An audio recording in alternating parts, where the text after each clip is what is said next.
गडचिरोली जिल्ह्यात विध्वंसक कारवाया करण्याच्या तयारीत असलेल्या 5 जहाल माओवाद्यांना पोलीस आणि सीआरपीएफच्या पथकानं ताब्यात घेतलंय। यामध्ये 2 महिला माओवाद्यांसह एकूण 5 जणांचा समावेश असून त्यांच्याकडून एक एसएलआर, एक 303 रायफल, 3 सिंगल शॉट रायफल्स, 2 भरमार बंदुका आणि 3 वॉकी-टॉकीज संच जप्त करण्यात आलेत। या 5ही माओवाद्यांवर महाराष्ट्र शासनाच्या वतीनं 36 लाख रुपयांचं बक्षीस जाहीर केलं होतं। सदर कारवाई भामरागड तालुक्यातील लाहेरी पोलीस उपपोलीस स्टेशन हद्दीतील बिनागुंडा जंगल परिसरात करण्यात आली आहे।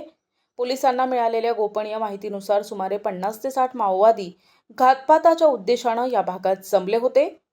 पोलीस अधीक्षक निलोत्पल यांच्या मार्गदर्शनाखाली C60 दलाच्या 8 पथकासह सीआरपीएफच्या 37 बटालियनची A कंपनीनं संयुक्तपणे शोध मोहीम राबविली। 19 मेला सकाळी बिनागुंडा गावात शिताफीनं घेराव घालून शोध घेतला असता काही संशयित व्यक्ती हत्यारासह सापडल्या। गावात सामान्य नागरिक असल्यानं गोळीबार टाळून पोलिसांनी 5 माओवाद्यांना जिवंत ताब्यात घेतलाय। मुंगी मंगरू होयाम उर्फ सुमली, पल्लवी केसा मीडियम उर्फ बंडी आणि देवे केसा पोडियाम उर्फ सबिता तसेच इतर 2 प्लाटून सदस्य उंगी आणि पल्लवी यांना अटक करण्यात आली आहे।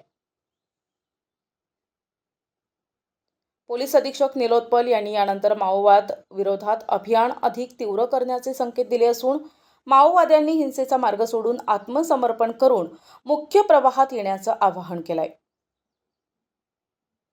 विशेष महत्त्वाचे, जानेवारी 2022 पासून तर आजपर्यंत एकूण 103 माओवाद्यांना अटक करण्यात गडचिरोली पोलीस दलाला मोठं यश आलंय, हे विशेष।